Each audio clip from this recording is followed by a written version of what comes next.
What makes a present sense impression so objectively real is the individual's imagination functioning in it and thinking from it, whereas in a memory image or a wish, the individual's imagination is not functioning in it and thinking from it, but is functioning out of it and thinking of it.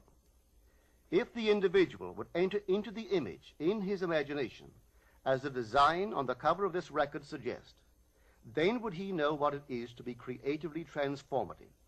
Then would he realize his wish, and then he would be happy. Every image can be embodied, but unless man himself enters the image and thinks from it, it is incapable of birth. Therefore, it is the height of folly to expect the wish to be realized by the mere passage of time. That which requires imaginative occupancy to produce its effect obviously cannot be effected without such occupancy. We cannot be in one image and not suffer the consequences of not being in another. Imagination is spiritual sensation. Enter the image of the wish fulfilled, then give it sensory vividness and tones of reality by mentally acting as you would act were it a physical fact. Now, this is what I mean by spiritual sensation. Imagine that you are holding a rose in your hand. Smell it. Do you detect the odor of roses? Well, if the rose is not here, why is its fragrance in the air? Through spiritual sensation, that is, through imaginal sight, sound, scent, taste, and touch, man can give to the image sensory vividness. If he does, all things will conspire to aid his harvesting. And on reflection, he will see how subtle were the threads that led to his goal. He could never have devised the means which his imaginal activity used to fulfill itself. If man longs to escape from his present sense fixation, to transform his present life into a dream of what might well be, he has but to imagine that he is already what he wants to be, and then feel the way he would expect to feel under such circumstances. Let him, like the make-believe of a child who is remaking the world after its own heart, create his world out of pure dreams of fancy. Let him mentally enter into his dream. Let him mentally do what he would actually do were it physically true. He will discover that dreams are realized not by the rich, but by the imaginative. Nothing stands between man and the fulfillment of his dreams but facts, and facts are the creations of imagining. If man changes his imagining, he will change the facts. Man and his past are one continuous structure. This structure contains all of the facts which have been conserved and still operate below the threshold of his surface mind. For him, it is merely history. For him, it seems unalterable, a dead and permanently fixed past. But for itself, it is living.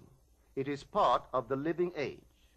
We cannot leave behind us the mistakes of our past, for nothing disappears.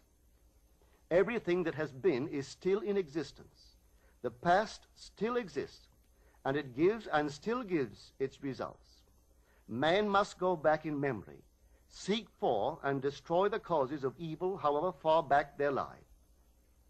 This going into the past and replaying a scene of the past in imagination as it ought to have been played the first time, I call revision. And revision results in repeal. Changing our lives means changing the past. The causes of the present evil are the unrevised scenes of the past. The past and the present form the whole structure of man. It is carrying all of its contents with it. Any alteration of content will result in an alteration in the present and future. Live nobly, so that mind can store a past well worthy of recall. Should you fail to do so, remember, the first act of correction or cure is always revise. If the past is recreated into the present, so will the revised past be recreated into the present. Or else, the promise that though your sins are like scarlet, they shall be as white as snow, is a lie. The question may arise, as to how, by representing others to ourselves as better than they really were, or mentally rewriting a letter to make it conform to our wish, or by revising the scene of an accident, the interview with the employer, and so on, could change what seems to be the unalterable facts of the past. But remember my claims for imagining. Imagining creates reality. What it makes, it can unmake. It is not only conservative, building a life from images supplied by memory, it is also creatively transformative, altering a theme already in being. The parable of the unjust steward gives the answer to this question. We can alter our world by means of a certain illegal practice, by means of a falsification of the facts, that is, by means of a certain intentional alteration of that which we have experienced. And all this is done in one's own imagination. This is a form of falsehood which not only is not condemned, but is actually approved in the gospel teaching. By means of such a falsehood, a man destroys the causes of evil and acquires friends, and on the strength of this revision proves, judging by the high praise the unjust steward received from his master, that he is deserving of confidence.